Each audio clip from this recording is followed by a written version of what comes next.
So in this video, we'll be briefly talking about the FoxFarm BOP Coconut Coir blend. This is a 3 cubic foot soil mix, and it's obviously infused with the coconut coir, which is just this really nice, light, airy thing that you could mix into your soil. Usually you do it as your own, as a growth medium. This has it in there from the start. Again, it's just 3 cubic feet. That's 89.4 liters, and it's from FoxFarm. It's a giant bag. It's got to weigh about 60 pounds, maybe a bit more. So it's pretty unwieldy, but it does have a nice design where it lies flat on the ground and it has sort of a V-shaped flap on the bottom.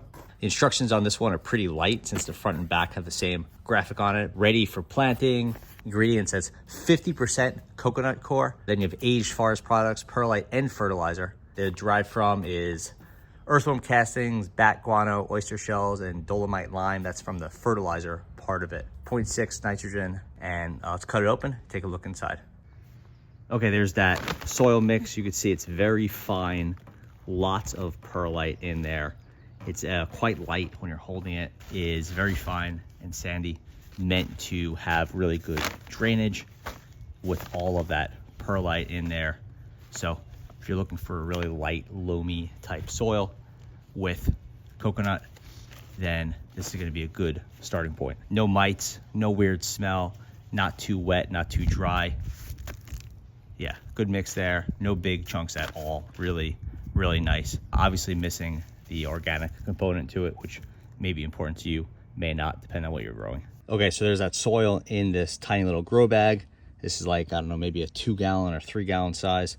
And I wanted to transplant these grasses, which I have spreading around the garden from some very large grasses. And I've been trying to get them in some consolidated areas. I wanted a nice light soil with good drainage for that. This seemed like a really good shot. I'm gonna try it. These grasses were spread out over about maybe 10 square feet. So I pulled them out, consolidated them, and I put them in this bag for now. Let's see how it accepts the water.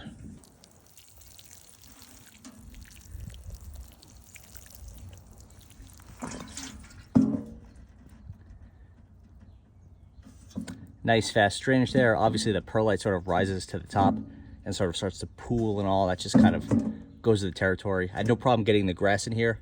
I put the soil in, dug it out, put it in, it compacted really nicely, and it remains a really good and light soil. This isn't exactly a container or potted mix, so I'll have to keep an eye on this one and see how it does, but this will be a good experiment since I have tons of this grass. It didn't cost me anything. It's just too spread out to be useful for me. So this will be a nice, cheap, and interesting experiment. See how it goes.